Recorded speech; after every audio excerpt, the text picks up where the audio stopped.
여러분, 오늘 아침에 눈 뜨자마자 어떤 생각이 드셨나요? 아이고, 오늘은 뭐 하지? 또 하루가 지겹네 하며 한숨부터 나오셨나요? 아니면 오늘도 내 마음대로 신나는 하루 보내야지 하며 환하게 웃으며 하루를 시작하셨나요? 같은 아침이지만 누군가는 무겁게, 누군가는 가볍게 하루를 엽니다. 도대체 무엇이 노년의 팔자를 가를까요? 강남의 빌딩 한 채? 자식이 벤처기업 사장이면 뭐합니까? 바쁘다고 1년에 한 번 얼굴 보기도 힘듭니다. 그건 허울 좋은 껍데기지요.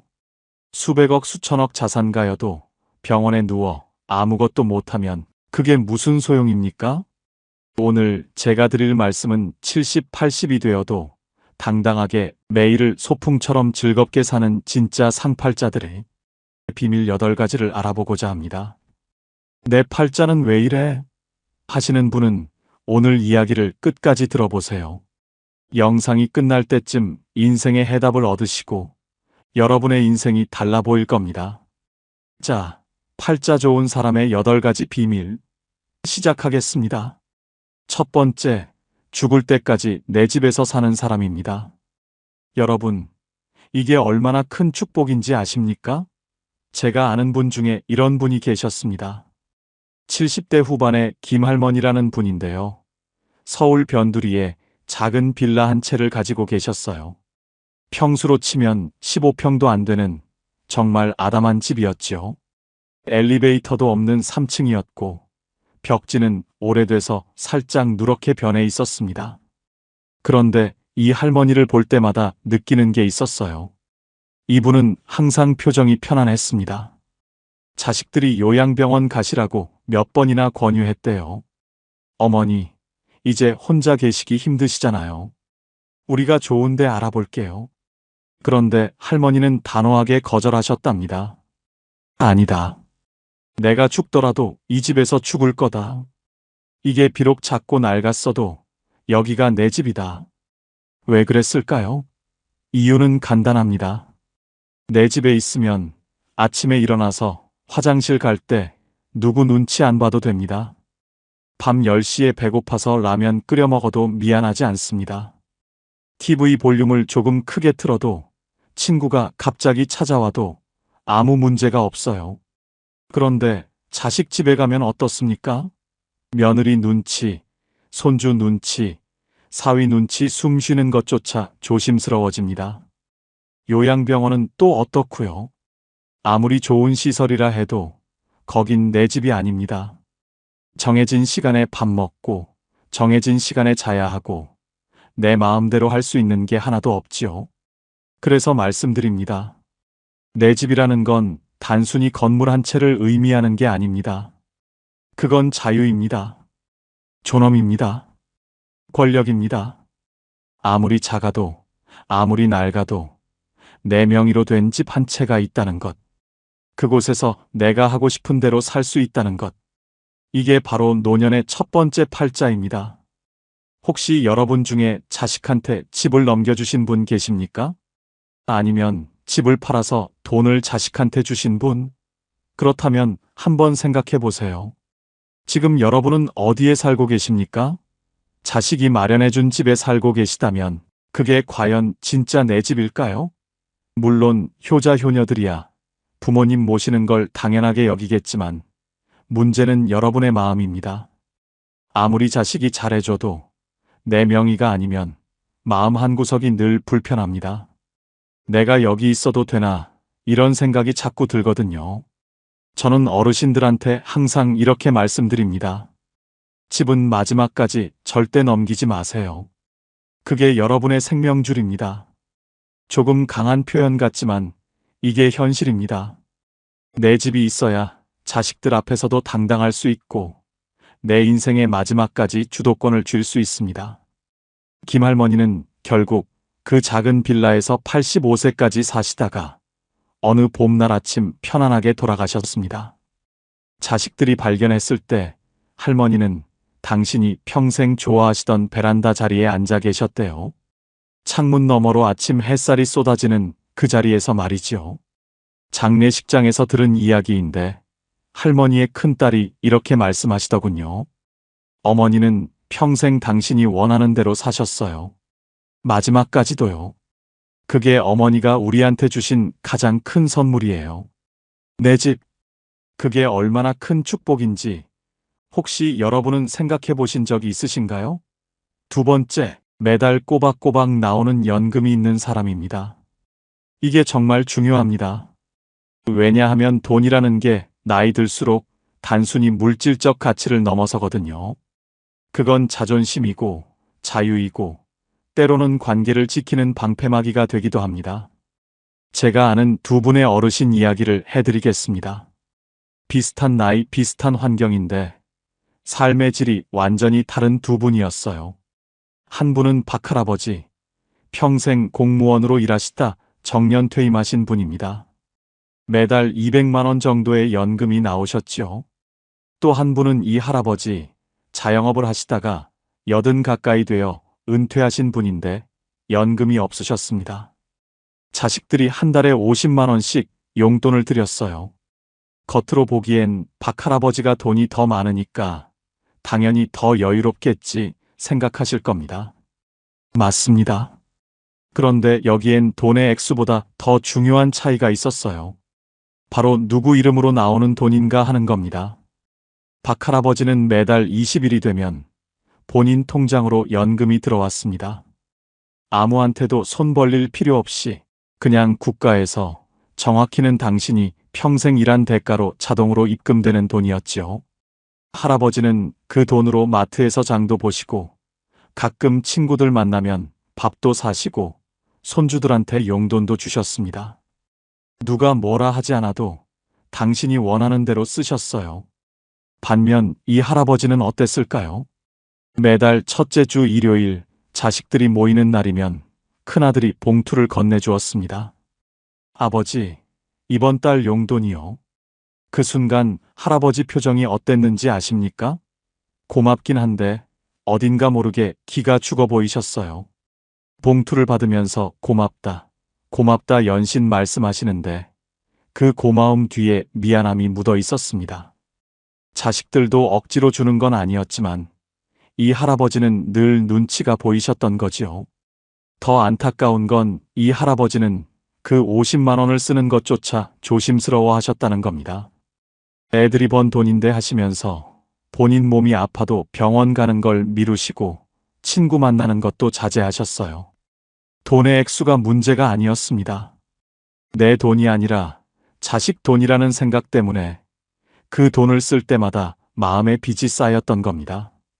여러분, 이게 연금의 힘입니다. 연금은 단순히 생활비가 아닙니다. 그건 노년의 자존심을 지켜주는 강력한 무기예요. 내 이름으로 나오는 돈이 있다는 것, 그래서 자식한테 손 안 벌려도 된다는 것, 이게 얼마나 큰 위안인지 모릅니다. 그래도 자식이 효자인데 뭐 어때요? 자식한테 받으면 되지. 이렇게 생각하실 수도 있습니다. 물론 그럴 수도 있지요. 하지만 말입니다. 아무리 효자라도 그 돈을 받을 때마다 부모 마음 한구석은 불편합니다. 사람이란 게 원래 그렇습니다. 베푸는 사람보다 받는 사람이 더 마음이 무겁거든요. 특히 나이 들면 자식한테 짐이 되고 싶지 않은 게 부모 마음 아니겠습니까? 그래서 제가 감히 말씀드립니다. 여러분이 지금 50대, 60대 초반이시라면 연금 준비를 꼭 하세요. 국민연금이든 개인연금이든 뭐든 상관없습니다. 중요한 건 매달 자동으로 나오는 돈을 만들어 놓는 겁니다. 그게 80대의 여러분을 지켜줄 겁니다. 그리고 이미 70대, 80대가 되신 분들, 혹시 지금 자식들한테 용돈 받고 계신가요?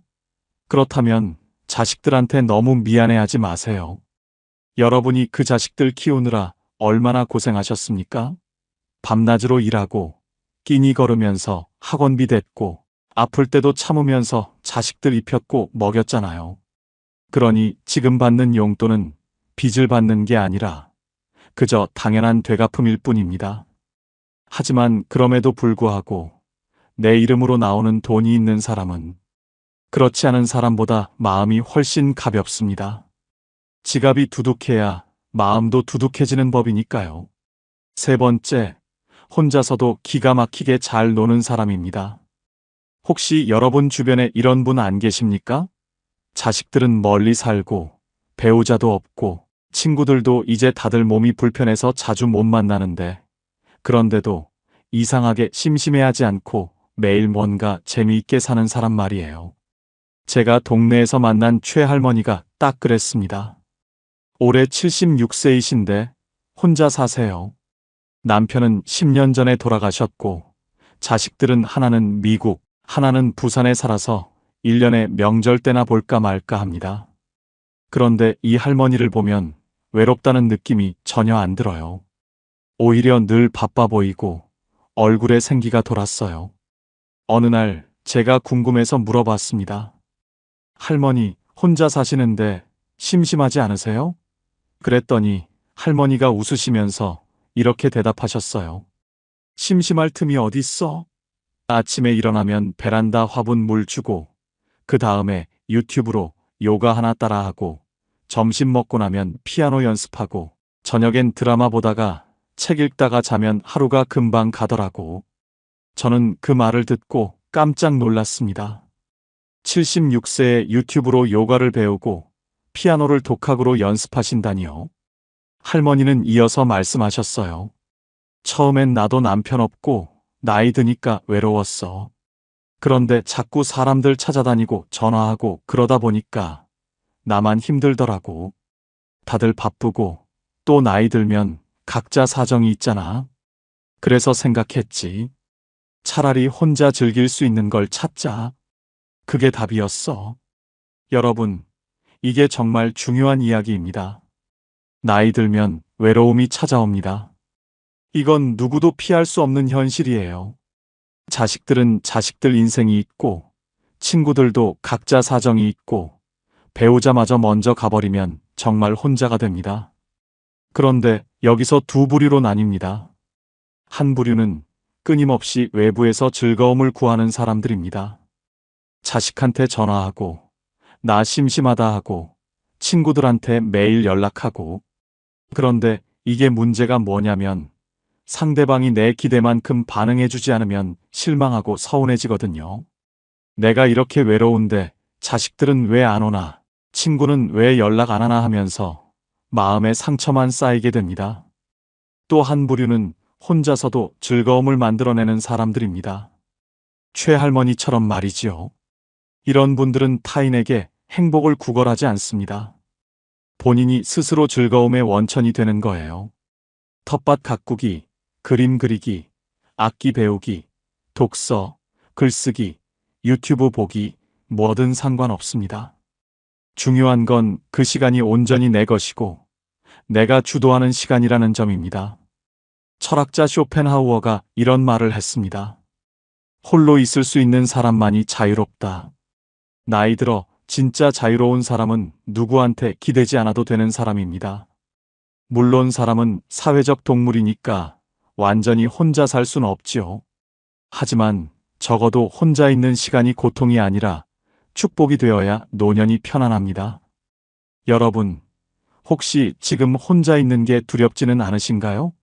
자식들이 안 오면 불안하고, 친구가 연락 안 하면 서운하고, TV만 켜놓고 하루 종일 멍하니 시간 보내고 계시진 않으신가요? 그렇다면 지금부터라도 찾아보세요.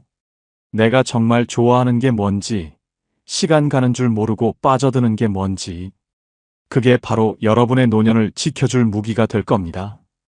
혼자서도 기가 막히게 잘 노는 사람. 그런 사람은 외롭지 않습니다. 아니, 정확히 말하면 고독을 즐길 줄 압니다. 고독과 외로움은 다릅니다. 외로움은 고통이지만 고독은 선물이거든요. 네 번째, 돈 걱정 없이 두 다리 뻗고 잠드는 사람입니다. 여기서 오해하지 말아야 할 게 있습니다. 제가 말하는 건 수십억 자산가가 되라는 게 아니에요. 그저 분수에 맞게 쓸 돈이 준비되어 있으면 된다는 겁니다. 강 할아버지라는 분이 계셨습니다. 평생 중소기업에서 일하시다 은퇴하셨는데 재산이라고 해봐야 작은 아파트 한 채와 예금 몇 천만 원이 전부였어요.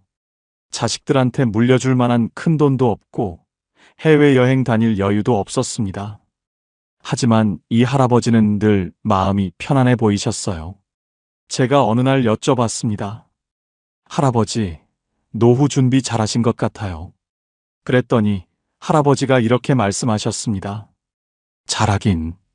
나 별로 가진 거 없어. 그냥 내일 먹을 쌀 걱정 안 하고 아프면 병원 갈 돈 있고 가끔 손주들 용돈 줄 수 있으면 그걸로 됐지 뭐.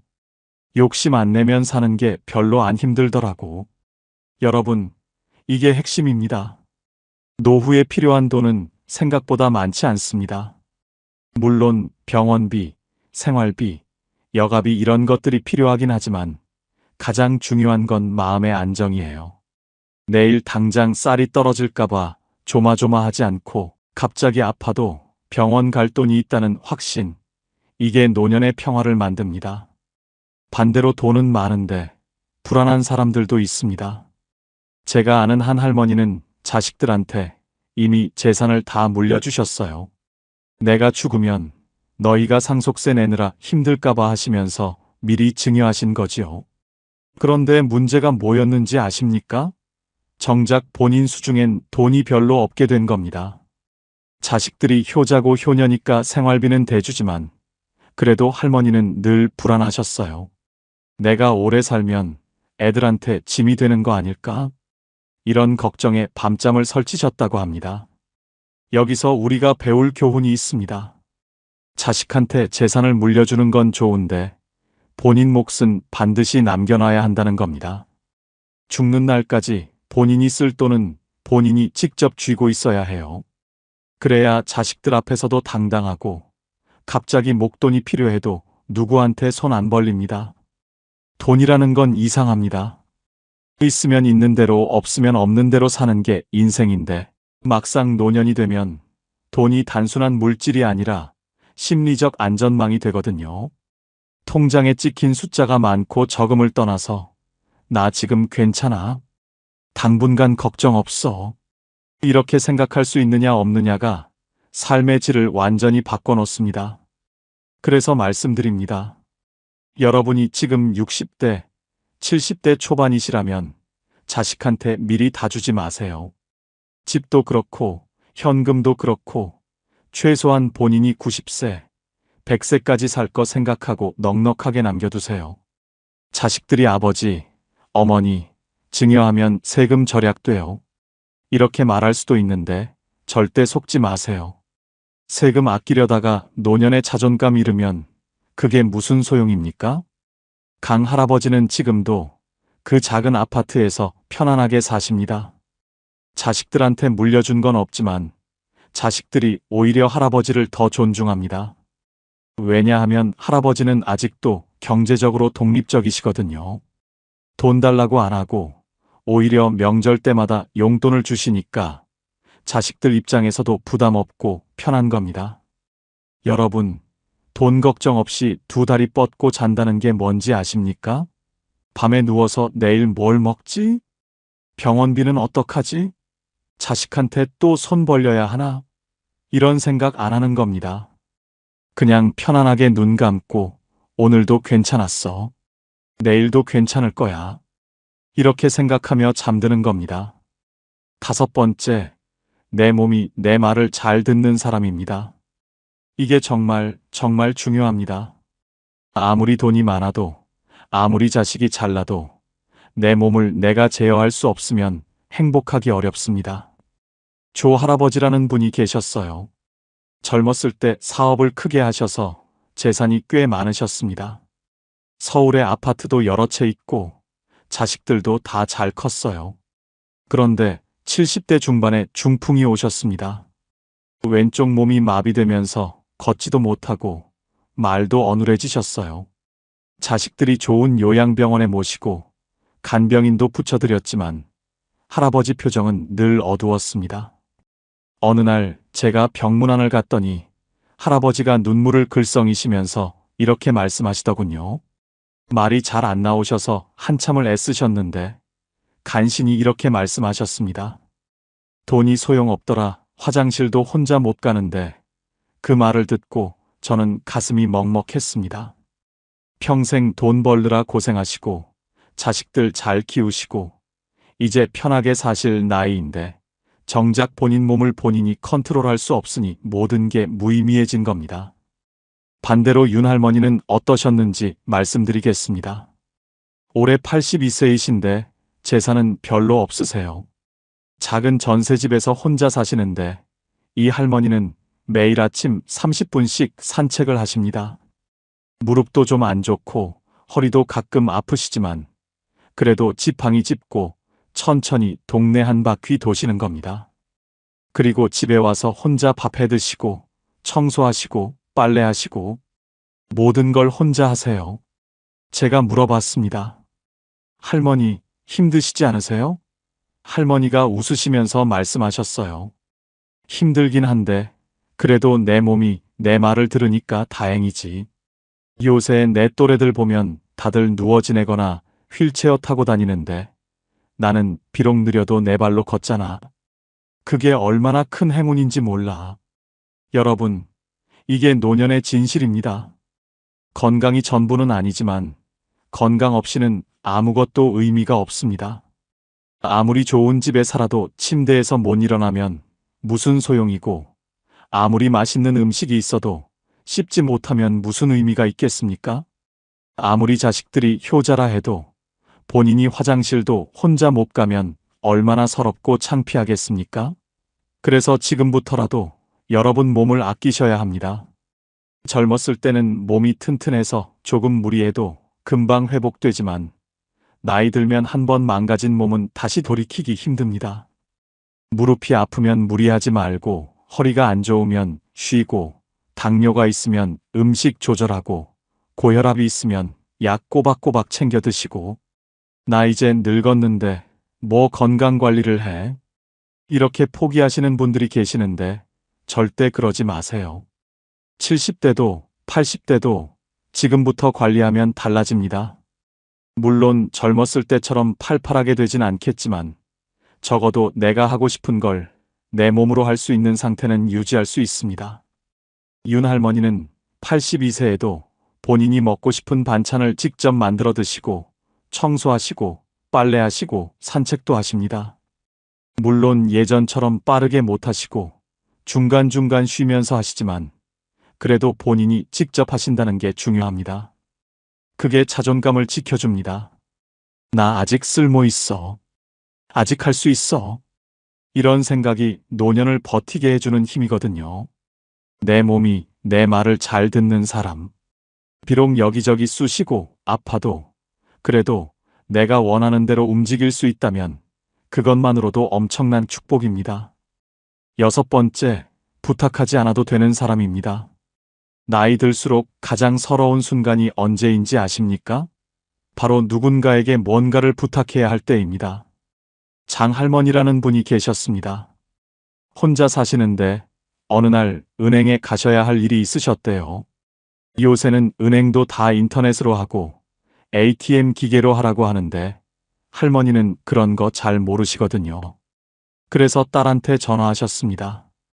애야, 미안한데 내일 시간 좀 내서 은행 좀 같이 가줄 수 있니?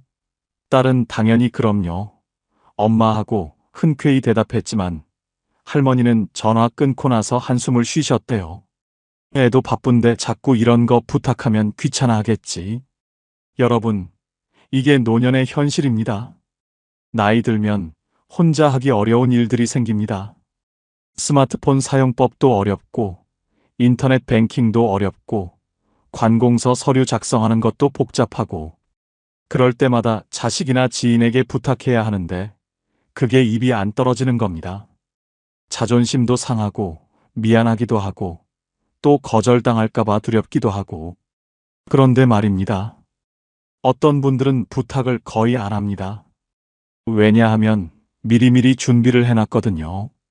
예를 들어 요즘 시대에 맞춰서 스마트폰 사용법을 조금씩이라도 배워놓은 분들, 인터넷 뱅킹을 천천히라도 혼자 할 수 있는 분들, 혹은 동사무소 가서 서류 작성할 때 직원한테 물어보면서라도 혼자 처리할 수 있는 분들, 이런 분들은 자식들한테 연락하는 빈도가 훨씬 적습니다. 나이 들었는데 무슨 스마트폰을 배워하시는 분들 계시는데 천만의 말씀입니다. 지금이라도 배우세요. 완벽하게 못해도 됩니다. 그냥 기본적인 것만이라도 하시면 됩니다. 전화 걸기, 문자 보내기, 사진 찍기, 유튜브 보기, 은행 앱에서 잔액 확인하기. 이 정도만 하셔도 자식한테 부탁할 일이 절반으로 줍니다. 그리고 또 하나 중요한 게 있습니다.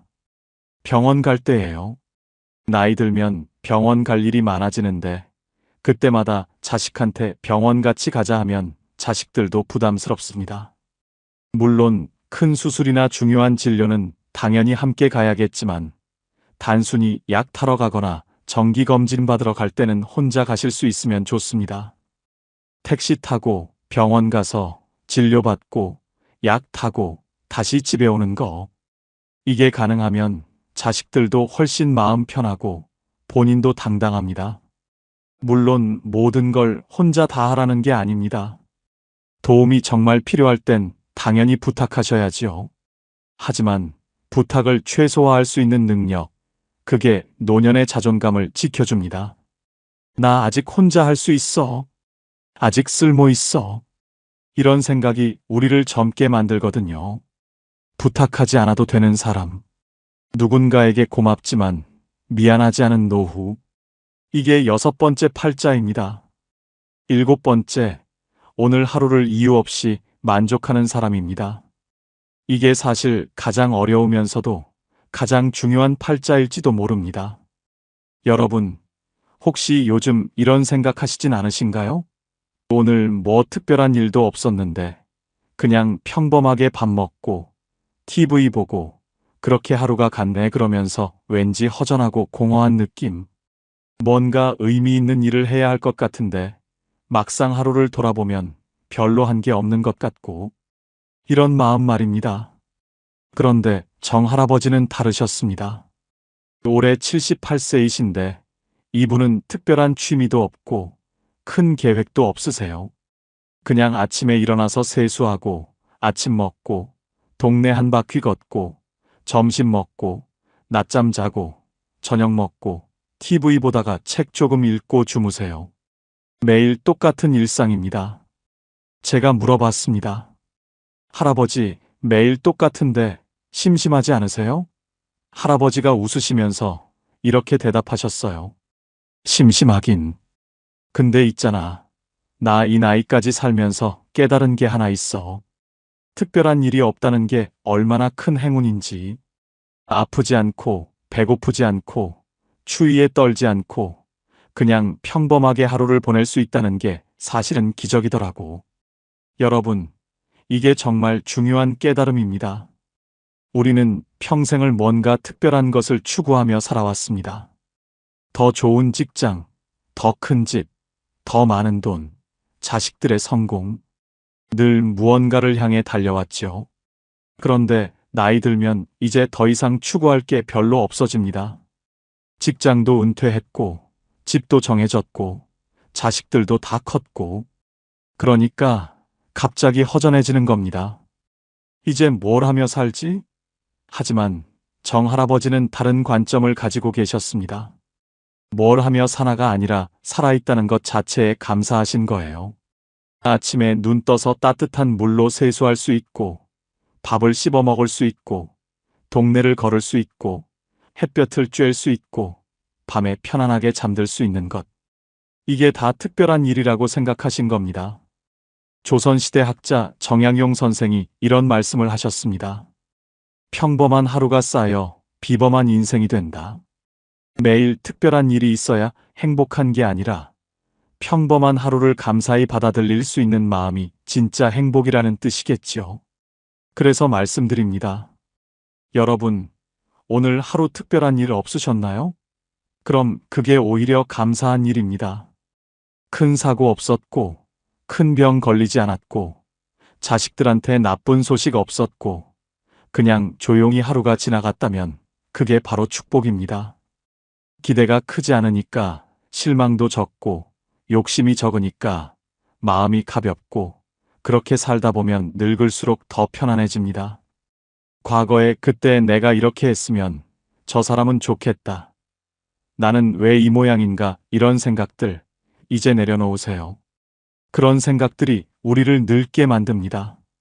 비교하고 후회하고 부러워하는 그 순간 우리는 지금 이 순간을 놓치게 됩니다. 그리고 지금 이 순간이 사실은 가장 소중한 건데 말이죠. 오늘 하루를 이유 없이 만족하는 사람. 특별한 이벤트 없어도 따뜻한 밥 한 끼, 햇볕 드는 오후, 조용한 밤이면 오늘도 괜찮다고 말할 수 있는 사람입니다. 마지막 8번째, 정리할 줄 아는 사람입니다. 이건 좀 냉정하게 들릴 수도 있는데 사실은 매우 중요한 이야기입니다. 홍 할머니라는 분이 계셨습니다. 이분은 평생 친구 관계를 매우 소중히 여기신 분이었어요. 젊었을 때부터 친구들과 자주 만나고 연락하고 모임도 열심히 참석하셨지요. 그런데 70대 중반이 되면서 할머니는 점점 피곤해지기 시작하셨습니다. 왜냐하면 친구들 중에 몇 분은 할머니를 만날 때마다 자기 자식 자랑만 하시고 또 몇 분은 늘 부정적인 이야기만 하셨거든요. 우리 며느리가 얼마나 못됐는지 아냐? 요새 세상 정말 살기 힘들어. 나 요즘 이것저것 다 아파서 죽을 것 같아. 만날 때마다 이런 이야기만 듣다 보니 할머니는 친구 만나고 나면 오히려 기분이 안 좋아졌습니다. 어느 날 할머니가 결심을 하셨습니다. 이제 나도 나이 들었는데 힘든 관계까지 억지로 유지할 필요 없겠다. 그래서 조용히 서서히 연락을 줄이기 시작하셨어요. 먼저 전화 안 하고 모임 참석도 빼기 시작하고 처음엔 좀 미안하고 불안하셨대요. 내가 너무 이기적인 건가? 친구들이 서운해하면 어떡하지? 그런데 시간이 지나니까 오히려 마음이 편해지더랍니다. 지금 할머니는 진짜 편한 친구 2~3명하고만 연락하며 지내십니다. 만나면 서로 기분 좋아지고 웃음이 나오고 헤어질 때 아쉬운 그런 친구들이요. 할머니가 말씀하시더군요. 나이 들수록 사람은 많을수록 좋은 게 아니더라. 편한 사람만 남아야 해. 외로움보다 더 사람을 늙게 만드는 건 억지 관계에서 오는 피로야. 여러분, 이게 정말 현명한 말씀입니다. 우리는 어렸을 때부터 친구는 많을수록 좋다. 인간관계가 중요하다 이런 말을 들으며 자랐습니다. 물론 틀린 말은 아니에요. 하지만 나이 들면 이야기가 달라집니다. 체력도 떨어지고 시간도 한정되어 있는데 굳이 불편한 관계까지 유지하면서 스트레스 받을 필요가 없는 겁니다. 불편한 관계란 무엇일까요?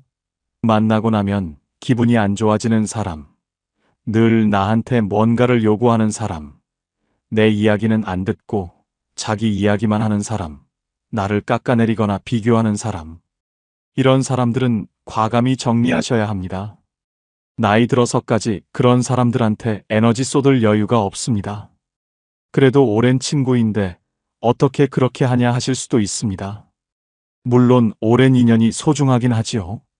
하지만 여러분, 오래 안다고 해서 꼭 좋은 관계는 아닙니다. 오히려 오래된 관계일수록 서로 습관적으로 상처 주고받는 경우도 많거든요. 그런 관계라면 정리하는 게 서로에게 좋을 수도 있습니다. 그렇다고 싸우거나 절교 선언할 필요는 없습니다. 그냥 조용히 연락을 줄이면 됩니다. 먼저 전화 안 하고, 모임 참석 안 하고, 그렇게 자연스럽게 멀어지면 됩니다.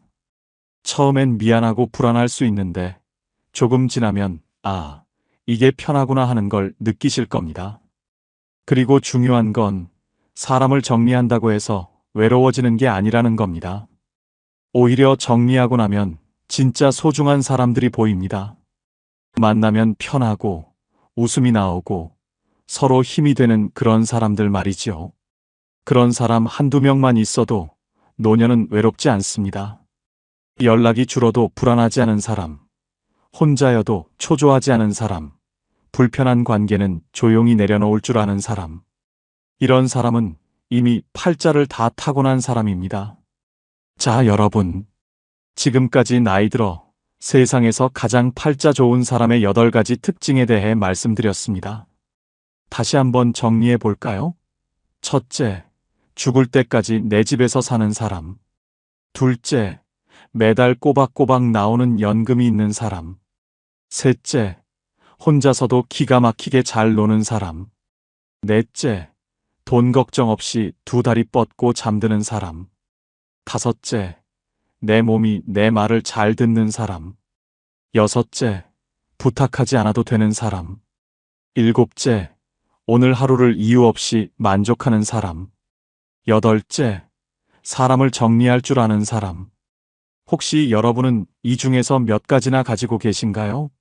8개 다 가지고 계시다면 축하드립니다. 여러분은 이미 최고의 팔자를 타고난 분입니다. 4개나 5개 정도 가지고 계시다면 그것도 충분히 훌륭합니다. 완벽한 사람은 없으니까요. 그리고 만약 하나도 없다고 느끼신다면 걱정하지 마세요. 지금부터라도 하나씩 만들어 가시면 됩니다. 중요한 건 말입니다. 이 8가지는 사실 돈이나 지위로 살 수 있는 게 아니라는 겁니다. 이건 태도이고 선택이고 마음가짐입니다. 내 집에서 산다는 건 결국 독립적으로 살겠다는 의지고, 연금이 있다는 건 미리 준비했다는 거고, 혼자 잘 논다는 건 스스로를 사랑한다는 거고, 돈 걱정 없이 잔다는 건 분수를 안다는 거고, 몸이 말을 듣는다는 건 평소에 관리했다는 거고, 부탁 안 한다는 건 자립심이 있다는 거고, 하루에 만족한다는 건 감사할 줄 안다는 거고, 사람을 정리한다는 건 용기가 있다는 겁니다. 결국 이 모든 건 나를 존중하고 나를 지키는 삶으로 귀결됩니다. 나이 들수록 남한테 기대지 않고 남과 비교하지 않고 내 방식대로 당당하게 사는 것. 이게 진짜 팔자 좋은 사람의 모습입니다.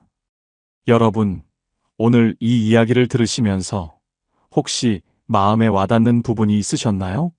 아니면 나도 저렇게 살고 싶다 하는 생각이 드셨나요? 그렇다면 오늘부터 작은 것 하나라도 시작해 보세요. 집 정리하기, 연금 알아보기, 혼자 할 수 있는 취미 찾기, 작은 돈이라도 모으기, 산책 시작하기, 스마트폰 배우기, 오늘 하루에 감사하기, 불편한 사람과 거리 두기. 뭐든 좋습니다. 나이 든다는 건 끝이 아니라 새로운 시작입니다. 더 이상 남을 위해 살지 않아도 되는, 오롯이 나를 위해 살 수 있는 시간이거든요. 그러니 부디 여러분의 노년이 비교와 후회가 아닌 평화와 감사로 채워지길 바랍니다. 오늘 이야기가 여러분의 마음에 작은 위로가 되었다면 구독과 좋아요로 저에게 힘을 보태주시면 감사하겠습니다. 친구와 지인들에게 카톡으로 많이 공유해 주세요. 여러분 모두 노년의 팔자 좋은 사람으로 사시길 진심으로 응원합니다. 지금까지 황금노후였습니다. 감사합니다. 우리는 팔자 좋다는 말을 잘못 이해하고 살았습니다. 팔자 좋은 노후는 돈 많은 노후, 자식 잘된 노후, 건강한 노후라고 생각했습니다. 그래서 평생 돈을 모았고, 자식을 잘 키우려 애썼고, 건강을 지키려 노력했습니다. 그런데 막상 노년이 되어보니 달랐습니다. 평생 잘못 알고 있었던 겁니다. 73세 김정수 씨는 재산이 20억이 넘습니다. 서울에 아파트가 있고 예금도 있고 연금도 나옵니다. 돈 걱정은 없습니다. 그런데 정수 씨는 불안합니다. 왜 그럴까요? 밤마다 통장 잔고를 확인합니다. 이 돈으로 얼마나 더 살 수 있을까? 병원비 많이 나오면 어떡하지? 요양원 가려면 얼마나 들까? 돈이 많은데도 돈 걱정을 합니다.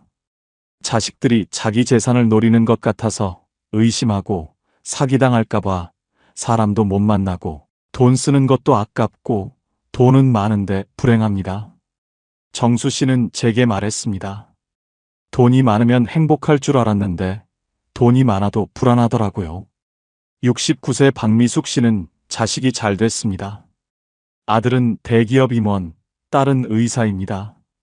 손주들도 명문대 다니고 집도 잘 살고 자랑할 게 많습니다. 그런데 미숙 씨는 외롭습니다. 자식들은 바빠서 자주 못 옵니다. 명절에 한 번, 생일에 한 번 보는 게 전부입니다.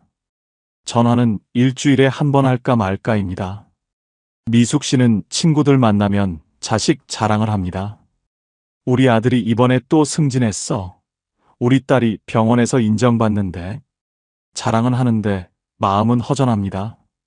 집에 돌아오면 텅 빈 집이 너무 넓게 느껴집니다. 미숙 씨는 제게 말했습니다. 자식 잘 되면 행복할 줄 알았는데 자식이 잘 돼도 외롭더라고요. 우리가 생각한 팔자 좋은 노후는 이런 게 아니었습니다. 돈 많고 자식 잘 되고 건강하면 당연히 행복할 줄 알았습니다. 그런데 실제로는 그렇지 않았습니다. 돈 많아도 불안하고 자식 잘 돼도 외롭고 건강해도 무료합니다. 그렇다면 진짜 팔자 좋은 노후는 무엇일까요? 2025년 한국보건사회연구원이 발표한 노년 삶의 질 연구 결과를 보면 노후 만족도가 높은 사람들의 공통점은 소유가 아니라 상태였습니다. 무엇을 가졌느냐가 아니라 어떤 상태로 사느냐가 중요했습니다. 팔자 좋은 노후는 많이 가진 노후가 아니라 편안한 상태로 사는 노후였습니다. 그렇다면 그 편안한 상태는 무엇일까요? 노후에 진짜 팔자 좋은 사람에게는 공통점이 있습니다. 첫째, 남에게 기대지 않는 사람입니다. 자식에게 기대지 않고, 친구에게 기대지 않고, 국가에게 기대지 않습니다. 물론 도움을 받을 수는 있습니다. 하지만 도움이 없어도 살 수 있습니다. 자식이 찾아오면 반갑지만 안 와도 괜찮습니다. 친구가 연락하면 좋지만 안 해도 괜찮습니다. 연금이 나오면 고맙지만 적어도 살 수 있습니다. 이렇게 기대하지 않으니 실망도 없고 섭섭함도 없고 원망도 없습니다. 그래서 마음이 편합니다. 72세 이경자 씨는 혼자 삽니다. 자식은 외국에 있고 친구도 많지 않고 연금도 적습니다. 그런데 경자 씨는 편안합니다. 나는 나만 챙기면 되니까 편해요. 자식 눈치 안 봐도 되고 친구 눈치 안 봐도 되고 내 마음대로 살 수 있어요. 경자 씨는 아침에 일어나서 하고 싶은 것을 합니다. 산책 가고 싶으면 가고 집에 있고 싶으면 있고 밥 먹고 싶으면 먹고 안 먹고 싶으면 안 먹습니다. 누구 눈치 안 보고 삽니다. 그게 팔자 좋은 겁니다. 둘째, 혼자 있어도 무너지지 않는 사람입니다. 혼자 있으면 외롭지만 외로움이 무너뜨리지는 못합니다. 혼자 밥 먹어도 밥맛이 나고 혼자 TV 봐도 재미있고 혼자 산책해도 기분이 좋습니다. 물론 누군가와 함께하면 더 좋습니다. 하지만 혼자여도 괜찮습니다. 혼자를 견디는 게 아니라 혼자를 즐깁니다. 70세 최동수 씨는 혼자 사는데 외로워하지 않습니다. 나는 혼자 있는 게 편해요. 아침에 일어나서 커피 한 잔 마시고 신문 보고 산책 나가고 도서관 가서 책 읽고 집에 와서 음악 듣고 그렇게 하루를 보내요. 외롭다는 생각이 안 들어요. 동수 씨는 혼자 있는 시간을 즐깁니다. 누군가 필요해서 만나는 게 아니라 만나고 싶어서 만납니다. 그래서 관계가 가볍고 부담이 없고 편합니다. 그게 팔자 좋은 겁니다. 셋째, 하루를 스스로 채울 줄 아는 사람입니다. 아침에 일어나서 오늘 뭐 하지가 아니라 오늘 이거 해야지 하고 생각합니다. 거창한 계획이 아니라 작은 일상입니다. 산책 나가기, 책 읽기, 친구 만나기, 요리하기, 청소하기, 이런 작은 것들로 하루를 채웁니다. 누가 시키지 않아도 스스로 합니다. 누가 함께하지 않아도 혼자 합니다. 그렇게 하루를 채우다 보면 하루가 금방 지나갑니다. 저녁이 되면 오늘도 잘 보냈네 하고 만족합니다. 68세 윤정혜 씨는 매일 아침 계획을 세웁니다. 오늘은 산책 가고 도서관 가고 점심은 김치찌개 끓여 먹고 오후에는 드라마 보고 저녁에는 친구한테 전화하고 이렇게 하루를 계획합니다. 거창하지 않습니다. 그냥 일상입니다. 그런데 이렇게 계획하고 실천하다 보면 하루가 의미 있어집니다. 정혜 씨는 저녁에 일기를 씁니다. 오늘 산책하면서 꽃 봤다. 도서관에서 좋은 책 읽었다. 친구랑 통화했다 이렇게 적습니다. 작은 것들이지만 적고 보면 하루가 알찹니다. 그게 팔자 좋은 겁니다. 조선시대 실학자 정약용 선생은 유배지에서 18년을 보냈습니다. 가족과 떨어져 혼자 지냈습니다. 외롭고 힘들었을 겁니다. 그런데 정약용 선생은 무너지지 않았습니다. 매일 아침 일어나서 책을 읽고 글을 쓰고 제자를 가르치고 산책을 했습니다. 하루하루를 스스로 채웠습니다. 그렇게 18년을 보내고 나서 500권이 넘는 책을 남겼습니다. 정약용 선생은 이런 말씀을 하셨습니다. 하루를 헛되이 보내지 말라. 오늘을 사는 사람이 내일을 얻는다. 팔자는 타고나는 게 아니라 선택되는 겁니다. 매일 아침 일어나서 오늘을 어떻게 살지 선택하는 것, 그게 팔자를 만듭니다. 그렇다면 구체적으로 노후에 팔자 좋은 사람의 조건은 무엇일까요?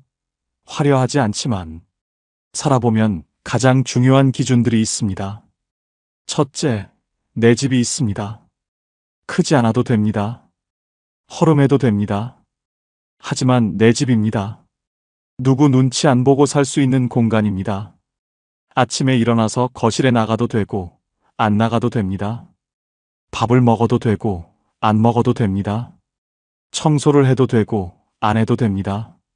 내 마음대로입니다. 월세로 사는 노인은 불안합니다. 언제까지 여기 살 수 있을까? 집주인이 나가라고 하면 어디로 가지? 이런 걱정을 합니다. 자식 집에 사는 노인도 불편합니다.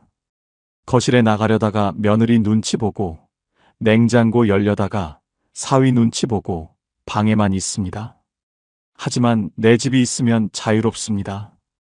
그게 팔자 좋은 겁니다. 둘째, 빚이 없습니다. 돈이 많지 않아도 됩니다. 하지만 빚은 없습니다. 갚아야 할 돈이 없으니 마음이 편합니다. 매달 이자 걱정 안 해도 되고 독촉 전화 받을 일도 없고 밤에 편하게 잠을 잡니다. 빚이 있는 노인은 잠을 못 잡니다. 밤마다 계산기를 두드립니다. 이자가 얼마지? 원금은 언제 갚지? 죽기 전에 갚을 수 있을까?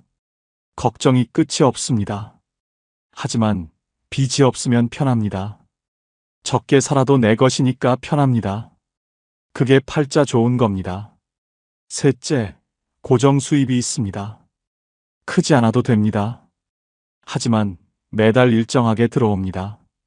연금이든 임대 수입이든 이자 수입이든 뭐든 매달 들어오는 돈이 있습니다. 이 돈으로 관리비 내고 밥 사 먹고 병원 가고 그렇게 살 수 있습니다. 고정 수입이 없는 노인은 불안합니다. 이번 달은 어떻게 살지? 다음 달은 어떻게 하지? 걱정이 끝이 없습니다. 하지만 고정 수입이 있으면 편합니다. 적어도 계획을 세울 수 있습니다. 그게 팔자 좋은 겁니다. 넷째, 몸이 아직 내 말을 듣습니다. 건강하지 않아도 됩니다. 여기저기 아픈 데가 있어도 됩니다. 하지만 내가 움직이고 싶으면 움직일 수 있습니다. 화장실 혼자 갈 수 있고, 밥 혼자 먹을 수 있고, 옷 혼자 입을 수 있습니다. 완전히 건강하지 않아도 기본적인 것은 혼자 할 수 있습니다.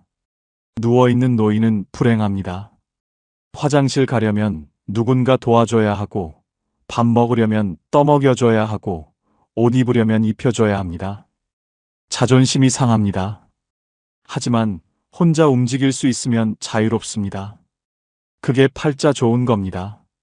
다섯째, 교통이 편합니다.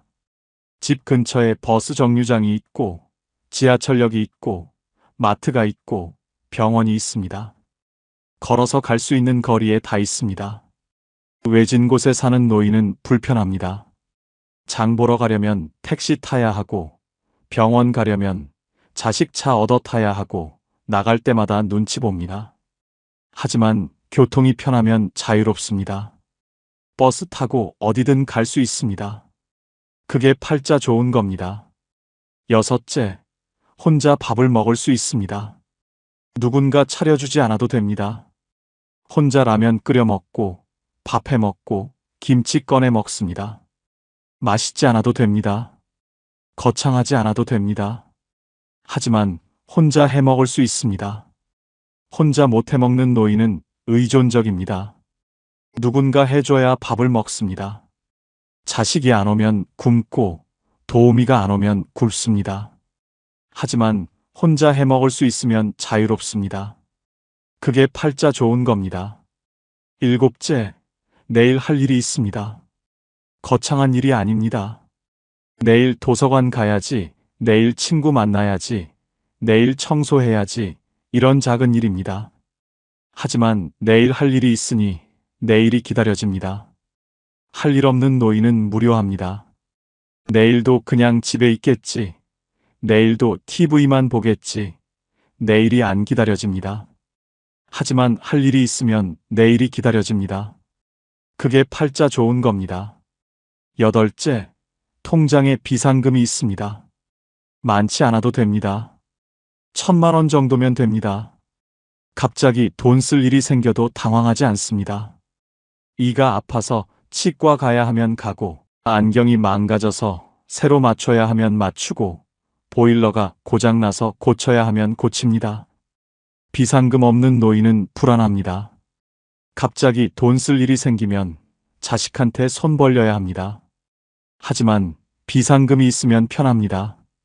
그게 팔자 좋은 겁니다. 아홉째, 마음 편한 사람이 한 명 있습니다. 자식이든 친구든 이웃이든 한 명이면 됩니다. 힘들 때 전화할 수 있는 사람, 아플 때 부를 수 있는 사람, 외로울 때 만날 수 있는 사람이 한 명 있습니다. 많을 필요 없습니다. 한 명이면 됩니다. 아무도 없는 노인은 외롭습니다. 힘들어도 혼자 견디고, 아파도 혼자 버티고, 외로워도 혼자 있습니다. 하지만 한 명이라도 있으면 든든합니다. 그게 팔자 좋은 겁니다. 열째, 하루를 후회 없이 마칩니다. 저녁에 잠자리에 들 때 오늘 잘 보냈네 하고 생각합니다. 후회가 없습니다. 오늘 그 사람한테 그렇게 말할 걸, 오늘 그거 할 걸, 이런 후회가 없습니다. 오늘 할 일을 했고, 오늘 만날 사람을 만났고, 오늘 하루를 살았습니다. 그래서 편하게 잠듭니다. 후회 많은 노인은 잠을 못 잡니다. 밤마다 후회합니다. 하지만 후회 없이 사는 노인은 편하게 잠듭니다. 그게 팔자 좋은 겁니다. 이 10가지가 노후에 팔자 좋은 사람의 현실적 조건입니다. 화려하지 않습니다. 거창하지 않습니다. 하지만 살아보니 가장 중요한 것들입니다. 이 중에서 5가지만 있어도 노후는 편안합니다. 10가지 다 있으면 노후는 축복입니다. 인생은 버텨낸 사람이 아니라 자기 하루를 지킨 사람이 이깁니다. 버티는 건 괴롭습니다. 이를 악물고 버티고, 참고 버티고, 견디고 버팁니다. 하지만 자기 하루를 지키는 건 편합니다. 오늘 하루 내가 하고 싶은 것 하나 하고, 내가 먹고 싶은 것 하나 먹고, 내가 만나고 싶은 사람 하나 만나고, 그렇게 하루를 지킵니다. 버티는 사람은 언젠가 무너집니다. 하지만 하루를 지키는 사람은 무너지지 않습니다. 오늘 하루를 지켰으니 내일도 지킬 수 있습니다. 그렇게 하루하루 지키다 보면 1년이 되고 10년이 됩니다. 성공이 아니라 존엄이 노후의 기준입니다. 노후는 뭔가를 이루는 시간이 아닙니다. 뭔가를 지키는 시간입니다. 내 자존심을 지키고, 내 자유를 지키고, 내 하루를 지킵니다. 크게 성공하지 않아도 됩니다. 하지만 존엄은 지켜야 합니다. 누구한테 손 벌리지 않고, 누구한테 눈치 보지 않고, 내 힘으로 삽니다. 그게 존엄입니다. 그리고 그 존엄이 노후를 지킵니다. 70대가 넘어서야 깨달은 분들이 한결같이 말씀하셨습니다. 진작 알았더라면 얼마나 좋았을까 하지만 지금 이 이야기를 들으신 여러분은 다릅니다. 여러분은 그들보다 앞서 있습니다. 노후에 가장 팔자 좋은 사람은 대단한 사람이 아니라 오늘 하루를 스스로 책임질 수 있는 사람입니다. 아침에 눈 뜨고 밥 먹고 산책 나가고 사람 만나고 책 읽고 저녁에 편하게 잠드는 사람입니다. 거창하지 않습니다. 하지만 그게 팔자 좋은 삶입니다. 우리는 평생 주는 것만 배웠지 멈추는 것은 배우지 못했습니다. 하지만 이제는 압니다. 조금 덜 해주는 것도 사랑이라는 걸요. 이제는 조금 짐을 내려놓아도 됩니다. 이제는 나를 위해 살아도 됩니다. 평범하지만 소소하고 행복한 여러분의 인생을 즐기세요. 여러분의 노후가 행복하시길 진심으로 응원합니다. 지금까지 황금 노후였습니다. 감사합니다. 여러분, 끝까지 이 영상 보셔야 합니다. 지금 이 질문에 솔직하게 대답해 보세요. 여러분은 팔자 좋은 사람입니까? 아닙니까? 아마 대부분 이렇게 생각하실 겁니다. 글쎄, 팔자가 좋으려면 뭔가 더 있어야 하는데. 그런데 오늘 이야기를 다 들으시고 나면 그 생각이 완전히 뒤집힐 수 있습니다.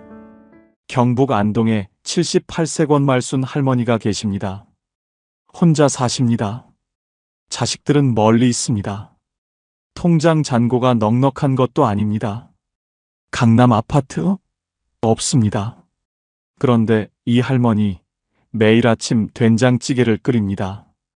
작은 냄비가 아닙니다. 넉넉하게 큰 냄비로 끓입니다. 혼자인데 왜 그렇게 많이 끓이냐고요? 된장찌개 냄새가 담장을 넘어가거든요. 그 냄새를 맡고 옆집 할머니가 문을 두드립니다. 손에 뭔가를 꼭 들고 옵니다. 어떤 날은 호박전, 어떤 날은 나물 한 접시, 어떤 날은 슈퍼에서 사온 두부 한 모. 두부는 그렇게 상을 차립니다. 아무도 차려주지 않았는데 매일 아침 둘이서 밥상이 완성됩니다. 밥 먹고 나서 1시간쯤 앉아 이야기를 나눕니다. 대단한 이야기가 아닙니다. 어젯밤 TV에서 뭘 봤다. 요즘 무릎이 어떻다? 자식한테서 전화가 왔다.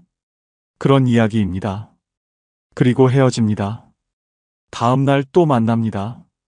그 다음 날도 또 만납니다. 누군가 할머니께 여쭤봤습니다.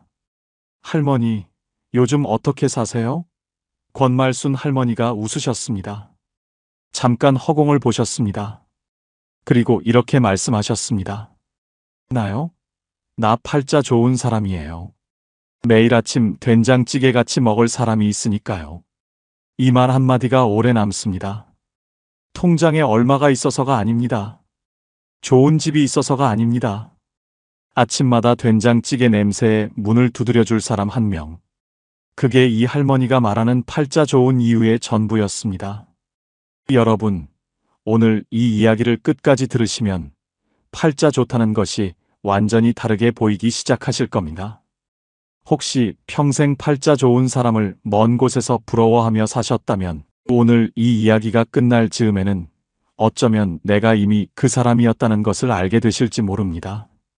지금 어디서 듣고 계신지 댓글로 알려주세요. 구독과 좋아요도 눌러주시고요. 오늘도 끝까지 함께 하겠습니다. 먼저 한 가지 질문을 드리겠습니다. 당신은 팔자 좋은 사람 하면 어떤 사람이 떠오르시나요? 아마 많은 분들이 이런 그림을 떠올리실 겁니다. 돈이 많은 사람, 자식이 잘 된 사람, 몸이 건강한 사람, 넓은 집에 사는 사람. 그런데 오늘 이 이야기를 다 들으시고 나면 그 기준이 완전히 바뀌실 겁니다. 2025년 보건복지부 노인 복지 실태 조사에서 흥미로운 결과가 나왔습니다. 65세 이상 어르신 중 스스로 행복하다고 응답한 분들의 공통점을 분석했더니 자산 규모나 자녀의 성공 여부보다 훨씬 강하게 행복과 연결된 요소가 따로 있었습니다. 하루에 한 번 이상 누군가와 대화하는 것, 매일 기다리는 것이 한 가지 이상 있는 것, 자신이 누군가에게 필요한 존재라고 느끼는 것. 이 세 가지가 돈보다, 건강보다, 자식보다 더 강하게 행복을 결정했습니다. 팔자 좋다는 것은 하늘이 내려주는 것이 아니었습니다. 매일의 작은 선택이 만드는 것이었습니다. 그 선택을 하는 사람이 팔자 좋은 사람입니다. 첫 번째 이야기를 들려드리겠습니다. 충남 홍성에 사시는 75세 박금년 할머니입니다. 이 할머니는 동네에서 유명한 사람입니다. 특별한 이유 때문은 아닙니다. 이 할머니를 만나고 나면 기분이 좋아지기 때문입니다. 왜 기분이 좋아질까요? 이 할머니는 사람을 만나면 반드시 한 가지를 찾아냅니다. 그 사람의 좋은 것 하나를. 슈퍼 사장님을 만나면 사장님, 오늘 진열 참 예쁘게 해놨네요 하고 말합니다. 병원 간호사를 만나면 아가씨, 목소리가 참 따뜻하네요 하고 말합니다. 경로당에서 처음 본 어르신에게는 어머, 그 옷 색깔이 참 잘 어울리시네요 하고 말합니다. 빈말이 아닙니다. 진심입니다. 이 할머니는 사람을 볼 때 좋은 것을 찾는 습관이 있습니다. 오래전부터 그렇게 살았습니다. 그 결과가 어떻게 됐을까요? 이 할머니가 어디를 가든 사람들이 반깁니다. 슈퍼 사장님은 이 할머니가 오면 과일 하나를 더 얹어줍니다. 병원 간호사는 이 할머니 차례가 오면 조금 더 친절합니다. 경로당에서는 이 할머니 옆자리가 먼저 찹니다. 박금년 할머니는 이렇게 말씀하십니다. 내가 팔자가 좋은 게 아니에요. 팔자를 좋게 만든 거예요. 좋은 것을 먼저 말해주면 좋은 것이 나한테 돌아와요. 그게 전부예요. 팔자는 타고나는 것이 아니라 만드는 것입니다. 박금년 할머니가 그것을 몸으로 보여주고 있습니다. 여러분, 오늘 만나는 사람에게 좋은 것 하나만 찾아보시겠어요? 그 한마디가 당신의 팔자를 조금씩 바꾸기 시작할 겁니다. 두 번째 이야기입니다. 전남 여수에 사시는 79세 이분선 할머니입니다. 이 할머니는 혼자 사십니다. 자식은 서울에 있고 남편은 7년 전에 먼저 떠났습니다. 주변에서 보면 딱한 상황이에요. 그런데 이 할머니를 직접 만나면 생각이 바뀝니다. 이 할머니의 하루를 한번 따라가 보겠습니다. 아침 6시 반, 할머니는 눈을 뜹니다. 제일 먼저 창문을 엽니다. 여수 바다 냄새가 들어옵니다. 할머니는 그 냄새를 한번 깊이 들이마십니다. 그리고 혼자 말합니다. 오늘도 왔네. 바다 냄새를 맡는 그 30초가 하루의 시작입니다. 아침을 먹고 나면 마당에 나가 화단을 들여다봅니다. 무슨 꽃이 폈나, 어제보다 얼마나 자랐나. 그 관찰이 10분을 채웁니다. 오전에는 동네 어르신 돌봄 센터에서 하는 손뜨개 모임에 나갑니다. 일주일에 2번입니다. 거기서 만든 목도리를 복지관에 기부합니다. 오후에는 좋아하는 라디오를 틀어놓고 집안일을 합니다. 저녁을 먹고 나면 서울에 있는 딸에게 문자를 보냅니다. 길지 않습니다. 오늘 여수 석양이 참 예뻤어. 너도 좋은 하루였으면 좋겠다. 딸은 그 문자를 받고 항상 이렇게 답합니다. 엄마, 오늘도 수고했어. 사랑해. 그 짧은 문자 교환이 이분선 할머니의 하루를 닫아줍니다. 이 할머니는 이렇게 말씀하십니다. 나 팔자 좋아요. 아침에 바다 냄새 맡을 수 있고, 꽃이 자라는 거 볼 수 있고, 저녁에 딸한테 문자 보낼 수 있잖아요. 이것보다 더 팔자 좋은 게 어디 있어요? 억만금이 없어도 이분선 할머니는 팔자 좋은 사람입니다. 매일 감사할 것을 찾는 눈이 있기 때문입니다. 여기서 여러분께 여쭤봐도 될까요? 오늘 아침 눈을 뜨고 나서 제일 먼저 한 생각이 무엇이었나요? 아휴, 오늘 또 하루가 시작됐구나 였나요? 아니면 와, 오늘 바람 소리가 정말 좋다 였나요?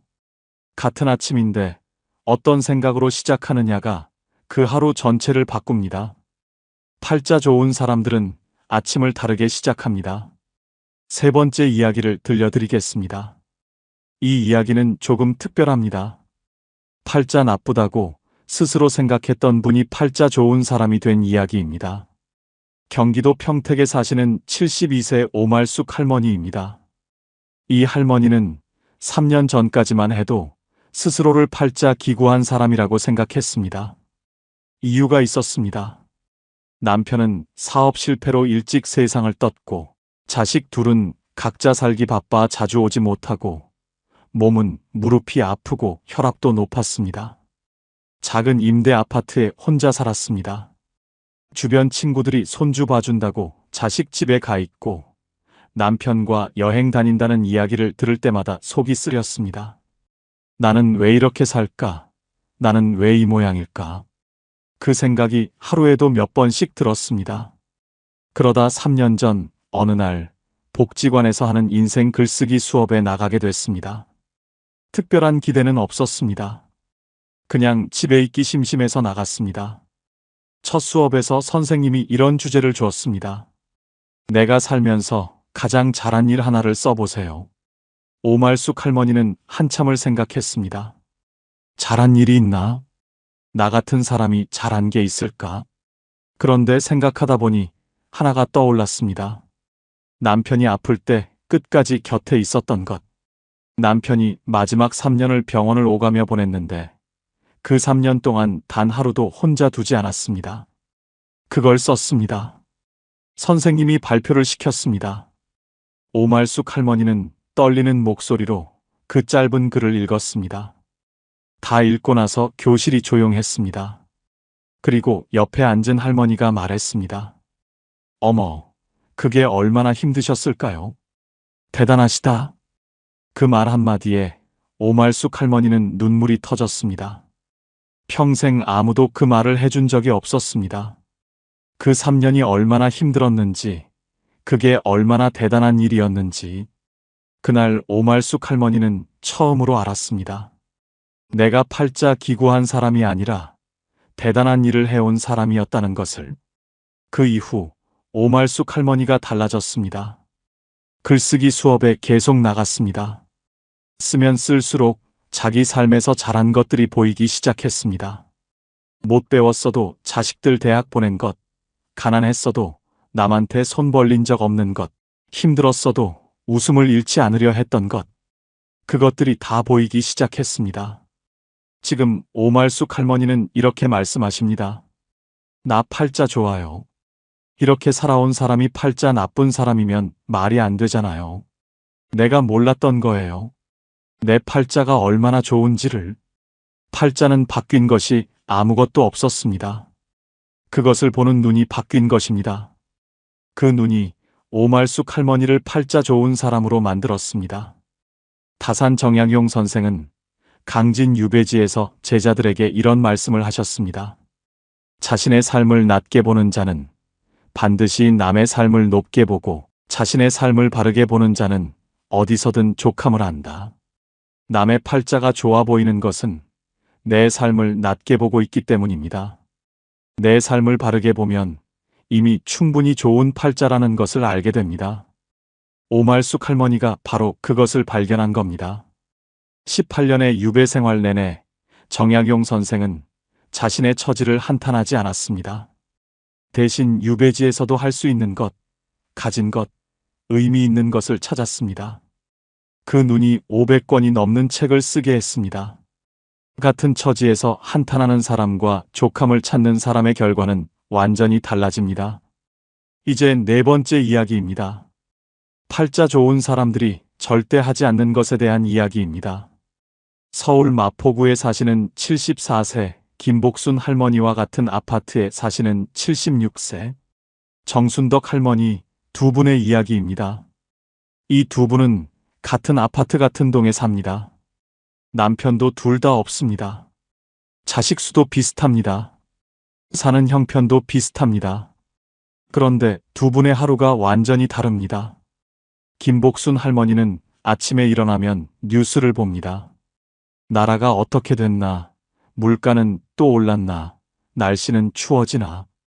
뉴스를 보고 나면 기분이 안 좋아집니다. 그 다음에는 핸드폰을 봅니다. 단톡방에 누가 뭔가를 올렸습니다. 누구네 자식이 어디 취직했다. 누가 어디 여행 갔다 왔다. 그것을 보면 또 기분이 안 좋아집니다. 그 기분으로 하루를 시작합니다. 정순덕 할머니는 다릅니다. 아침에 일어나면 창문을 먼저 엽니다. 오늘 날씨를 느낍니다. 따뜻하면 따뜻하다. 추우면 이불 한 번 더 당겨 덮어줄 수 있어서 다행이다 합니다. 아침을 먹고 나면 어제 사다 둔 귤을 하나 깝니다. 귤 껍질 냄새를 맡으면서 오늘 뭘 할지 한 가지만 생각합니다. 오늘은 우체국에 가야지. 오늘은 그 집 앞 목련이 얼마나 피었나 보러 가야지. 그 하나가 오늘의 방향이 됩니다. 두 분 다 똑같이 하루 24시간을 삽니다. 그런데 김복순 할머니의 하루는 무겁고 정순덕 할머니의 하루는 가볍습니다. 차이가 어디서 났을까요? 하루를 시작하는 첫 10분이 달랐습니다. 무엇으로 하루를 여느냐가 그 하루 전체의 색깔을 결정했습니다. 정순덕 할머니는 이렇게 말씀하십니다. 나는 아침에 나쁜 것을 먼저 보지 않아요. 좋은 것을 먼저 보려고 해요. 그러면 하루가 달라요. 팔자가 따로 있는 게 아니에요. 아침을 어떻게 여느냐가 팔자예요. 아침 10분이 팔자를 만듭니다. 여러분, 잠깐 여쭤봐도 될까요? 오늘 아침 일어나서 제일 먼저 하신 것이 무엇이었나요? 핸드폰을 먼저 보셨나요? 창문을 먼저 여셨나요? 내일 아침 딱 하나만 바꿔보시겠어요? 핸드폰보다 창문을 먼저 열어보세요. 그 순서 하나가 하루를 바꿉니다. 이제 5번째 이야기입니다. 이 이야기는 조금 더 깊습니다. 팔자 좋은 사람들이 나이 들수록 더 팔자가 좋아지는 이유에 대한 이야기입니다. 강원도 춘천에 사시는 80세 신말레 할머니입니다. 이 할머니는 동네 사람들이 모두 아는 분입니다. 80이 넘으셨는데 이 동네에서 제일 바쁜 어르신이기 때문입니다. 어떻게 바쁘냐고요? 이 할머니는 주 2회 복지관에서 하는 치매 예방 프로그램에 나갑니다. 나가서 본인이 프로그램을 받는 것뿐만 아니라 처음 온 어르신들에게 어떻게 하는지 옆에서 도와줍니다. 그리고 한 달에 한 번 독거노인 가정을 방문해서 말벗을 해드립니다. 자신도 혼자 사는 분인데 더 혼자인 분들을 챙깁니다. 신말레 할머니한테 물었습니다. 할머니, 피곤하지 않으세요? 80이 넘으셨는데. 그분이 웃으면서 대답했습니다. 피곤한 것보다 가지 않을 때 더 힘들어요. 집에 있으면 내 걱정만 하게 돼요. 나가면 남 걱정을 하게 되는데 남 걱정이 훨씬 가볍거든요. 남 걱정이 내 걱정보다 가볍다. 그 말이 정확합니다.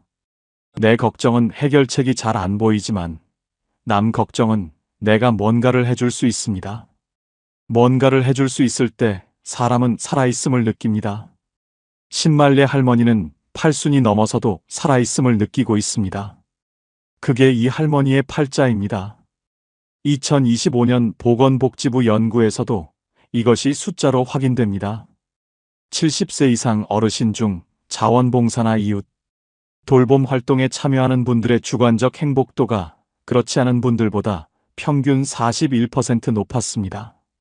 주는 것이 받는 것보다 행복하다는 것이 통계로도 증명됐습니다. 팔자 좋은 사람들은 나이 들수록 더 줍니다.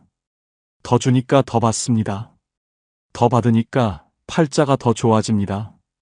그 선순환이 신말레 할머니의 팔자를 만들고 있습니다.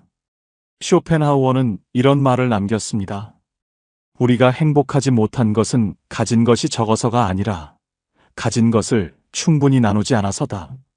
나눌 때 비로소 우리는 자신이 얼마나 풍요로운지 깨닫는다. 신말레 할머니가 바로 이것을 살고 있습니다. 나눌 때 자신이 풍요롭다는 것을 느끼는 것. 그것이 80이 넘은 할머니를 이 동네에서 제일 바쁜 사람으로 만든 이유입니다. 당신도 지금 나눌 수 있는 것이 있습니다. 돈이 아니어도 됩니다. 시간, 말 한마디, 미소 하나. 그것들이 이미 충분한 나눔입니다. 6번째 이야기를 들려드리겠습니다. 이 이야기는 많은 분들이 공감하실 겁니다. 자식 문제입니다. 팔자 좋은 어르신들은 자식을 대하는 방식이 다릅니다. 경남 진주에 사시는 77세 최봉순 할머니와 같은 동네 78세 윤말자 할머니 두 분의 이야기입니다. 두 분 다 자식이 셋입니다. 그런데 두 분의 자식 이야기가 완전히 다릅니다. 윤말자 할머니는 자식 이야기만 나오면 한숨이 먼저 납니다. 큰애는 바빠서 전화도 잘 안 하고, 작은애는 살림이 빡빡해서 용돈도 못 주고, 막내는 명절에 와도 금방 가버린다는 겁니다. 자식들이 기대에 못 미칩니다. 그 아쉬움이 항상 마음 한쪽에 있습니다. 최봉순 할머니는 다릅니다. 이분도 자식 셋이 똑같이 바쁩니다. 그런데 이 할머니는 자식 이야기를 이렇게 합니다. 우리 큰애가 요즘 얼마나 바쁜지 알아요? 그래도 어떻게든 전화를 해요. 기특해요. 작은애가 살림이 빠듯한데도 명절에 뭐라도 사들고 와요. 마음이 갸륵해요. 막내가 금방 가도 왔다 갔다는 게 어딘데요. 바쁜 거 알면서. 같은 상황인데 해석이 완전히 다릅니다. 윤말자 할머니는 자식이 한 것에서 못한 것만 봅니다. 최봉순 할머니는 자식이 한 것에서 잘한 것만 봅니다. 그 차이가 두 분의 하루를 완전히 다르게 만듭니다. 최봉순 할머니는 자식 이야기를 하면 얼굴이 환해집니다. 윤말자 할머니는 자식 이야기를 하면 얼굴이 흐려집니다. 최봉순 할머니는 이렇게 말씀하십니다. 자식한테 기대가 크면 실망도 커요. 나는 자식한테 기대를 낮췄더니 고마운 게 많이 보여요. 그러니까 자식이 고맙고 자식도 나한테 더 잘하더라고요. 신기하죠? 기대를 낮추면 감사가 보입니다. 감사가 보이면 관계가 좋아집니다. 관계가 좋아지면 실제로 더 잘해줍니다. 팔자는 이렇게 만들어집니다. 7번째 이야기입니다. 이것이 오늘 이야기에서 가장 핵심입니다. 팔자 좋은 사람들의 가장 강력한 공통점 하나를 말씀드리겠습니다. 전북 익산에 사시는 73세 황정희 할머니 이야기입니다. 이 할머니는 혼자 사십니다. 연금은 한 달에 65만 원입니다. 많지 않습니다. 그런데 이 할머니는 매달 5만 원을 꼭 씁니다. 어디에 쓸까요? 자신을 위해 씁니다. 구체적으로는 이렇습니다. 한 달에 한 번 읍내 미용실에서 머리를 합니다. 펌어는 못하지만 세팅 정도는 합니다. 그리고 그날 좋아하는 칼국수 집에서 점심을 먹습니다. 그게 한 달에 한 번의 자기 사치입니다. 처음에는 이게 사치인가 싶었다고 합니다. 연금 65만 원에서 5만 원이면 꽤 큰 돈이니까요. 그런데 이날이 있으니까 나머지 29일을 버틸 수 있다는 것을 알게 됐습니다. 미용실 가는 날이 기다려집니다. 그날을 위해 한 달을 삽니다. 황정희 할머니는 이렇게 말씀하십니다. 한 달에 한 번 머리하고 칼국수 먹는 날이 있어서 나 팔자 좋은 사람이에요. 그날이 기다려지거든요. 기다려지는 날이 있는 사람이 팔자 좋은 거 아닌가요? 기다려지는 날이 있는 사람. 그것이 팔자 좋은 사람의 정의입니다. 당신에게는 기다려지는 날이 있으신가요? 없으시다면 지금 당장 하나 만드세요. 아주 작아도 됩니다. 이번 주 금요일에 좋아하는 것 하나 사 먹기로 정하세요. 그 하나가 이번 주를 기다리게 만들 겁니다. 이제 아주 특별한 이야기를 들려드리겠습니다. 이 이야기는 제가 가장 오랫동안 기억에 남는 이야기입니다. 경북 포항에 사시는 82세 문옥순 할머니 이야기입니다. 이 할머니는 60세 때 뇌경색이 왔습니다. 다행히 큰 후유증은 없었지만 의사가 말했습니다. 할머니, 남은 생이 얼마 안 됩니다. 조심하세요. 그 말을 들은 날 문옥순 할머니는 집에 돌아와서 종이 한 장을 꺼냈습니다. 그리고 제목을 하나 썼습니다. 살면서 해보고 싶었는데 못한 것들. 써내려갔습니다. 바다에서 조개를 줍고 싶다. 내 이름으로 된 통장을 갖고 싶다. 혼자 기차 여행을 해보고 싶다. 그림을 배워보고 싶다. 누군가에게 편지를 써서 보내고 싶다. 5가지가 나왔습니다. 그리고 그 하나하나를 하기 시작했습니다. 바다에서 조개는 그 주 주말에 동해 경포대로 가서 줍고 왔습니다. 할머니 이름으로 된 통장은 은행에 가서 만들었습니다. 혼자 기차 여행은 6개월 후에 해냈습니다. 부산까지 혼자 기차를 타고 갔다가 왔습니다. 그림은 동네 문화센터에서 배우기 시작했습니다. 그리고 편지는 오랫동안 연락을 못했던 초등학교 동창에게 손으로 써서 보냈습니다. 그 동창한테서 답장이 왔습니다. 내가 편지를 보내줘서 얼마나 기뻤는지 몰라. 우리 한번 만나자. 그 만남이 이루어졌습니다. 22년 만의 만남이었습니다. 문옥순 할머니는 그 이후로도 계속 새로운 것을 해왔습니다. 남은 생이 얼마 없다는 말을 들은 지 22년이 지났습니다. 지금 82세입니다. 의사가 조심하라고 했던 그 몸으로 22년을 더 살았습니다.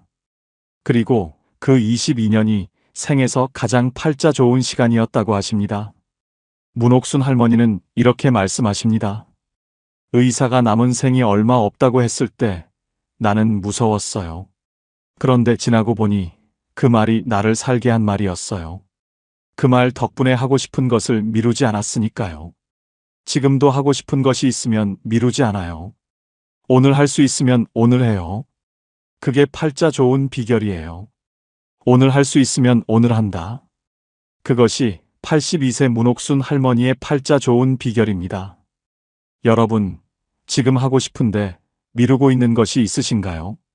언제 하려고 미루고 있으신가요? 오늘 못할 이유가 있나요? 오늘 하세요. 지금 하세요. 잠깐 여기서 한 번 더 여쭤볼게요. 살면서 해보고 싶었는데 아직 못한 것이 하나라도 있으신가요? 그것이 아무리 작아도 됩니다. 그것을 지금 마음속으로 하나 떠올려 보세요. 이 이야기가 끝나고 나서 그것을 종이에 써보시겠어요? 쓰면 시작됩니다. 쓰지 않으면 계속 생각만 하다 끝납니다. 이제 팔자 좋은 사람들의 공통점을 정확하게 정리해 드리겠습니다. 오늘 이야기에서 만난 분들, 권말순 할머니, 박금년 할머니, 이분선 할머니, 오말숙 할머니, 정순덕 할머니, 신말레 할머니, 최봉순 할머니, 황정혜 할머니, 문옥순 할머니. 이분들의 공통점을 찾아보면 딱 5가지로 정리됩니다. 첫째, 좋은 것을 먼저 보는 눈이 있습니다. 같은 상황에서 나쁜 것보다 좋은 것을 먼저 찾습니다. 박금년 할머니처럼 만나는 사람에게서 좋은 점을 찾고 최봉순 할머니처럼 자식이 한 것에서 고마운 것을 봅니다. 이 눈은 타고나는 것이 아닙니다. 훈련입니다. 매일 연습하면 누구나 가질 수 있습니다. 둘째, 기다리는 것이 있습니다. 황정희 할머니의 한 달에 한 번 미용실 가는 날처럼, 이분선 할머니의 저녁 바다 석양처럼 기다리는 것이 하나라도 있습니다. 크지 않아도 됩니다. 내일이 기다려지게 만드는 것 하나. 그것이 오늘을 살게 합니다. 셋째, 나누는 것이 있습니다. 신말레 할머니처럼 줄 것이 있는 사람은 받을 것도 생깁니다. 돈이 아니어도 됩니다. 시간, 말 한마디, 함께 밥 먹기. 그 작은 나눔이 자신을 풍요롭게 만듭니다. 넷째, 과거보다 오늘을 삽니다. 문옥순 할머니처럼 오늘 할 수 있는 것을 오늘 합니다. 과거의 억울함, 지나간 아쉬움에 발이 묶여 있지 않습니다. 지나간 것은 지나간 것입니다. 오늘이 남아 있습니다. 다섯째, 자신을 위한 시간이 있습니다. 오말숙 할머니가 글쓰기 수업에서 자신의 삶을 다시 본 것처럼, 이분선 할머니가 아침마다 바다 냄새를 맡는 것처럼 자신을 위한 시간이 하루에 단 10분이라도 있습니다. 그 시간이 자신이 소중한 사람이라는 것을 느끼게 해줍니다. 이 5가지를 보시면서 어떤 생각이 드세요? 나는 하나도 해당이 안 된다고 느끼세요? 아니면 이건 나도 하고 있는데 하는 것이 하나라도 있으세요? 하나라도 있다면 당신은 이미 팔자 좋은 사람입니다.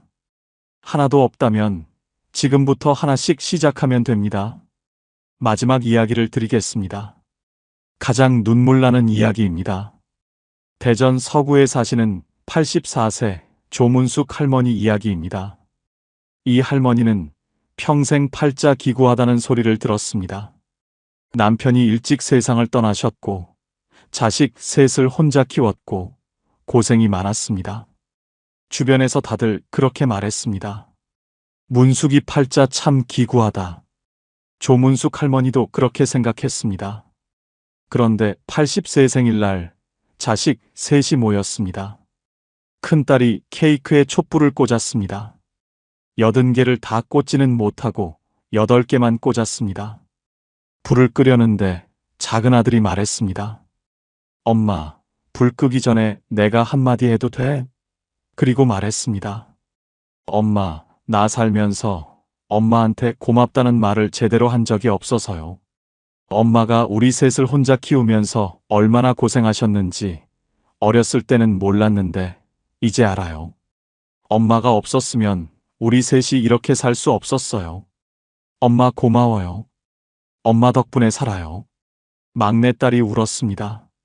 큰딸도 울었습니다.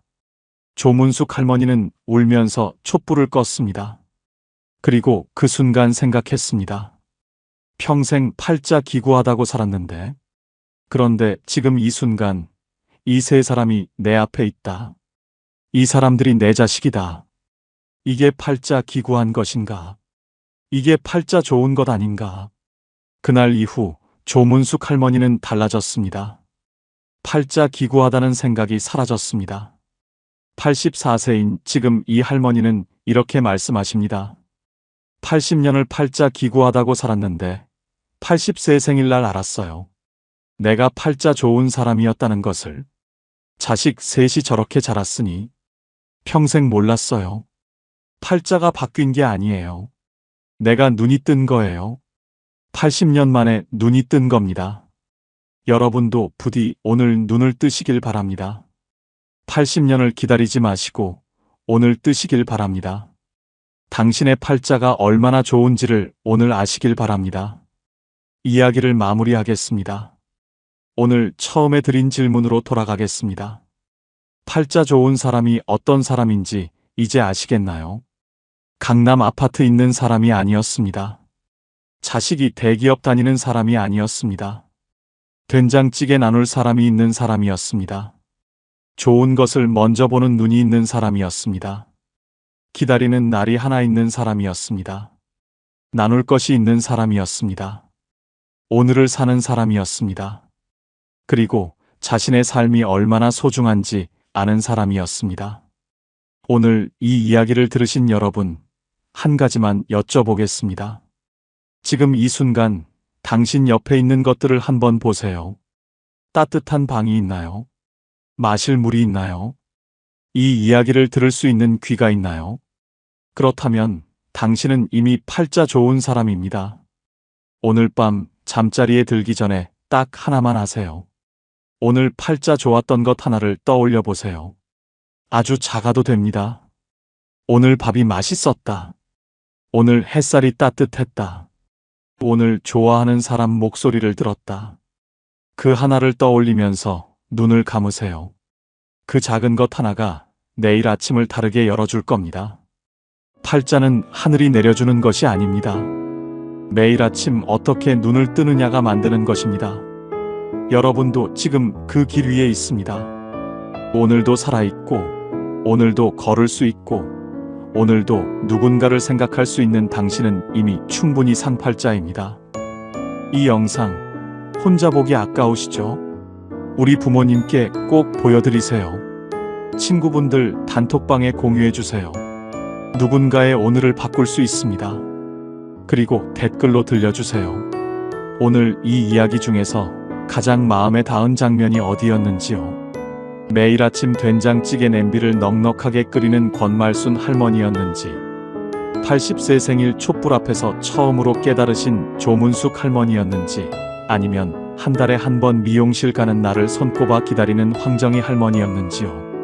여러분의 그 한마디가 지금 비슷한 상황에서 혼자 버티고 계신 다른 분들께 큰 힘이 됩니다.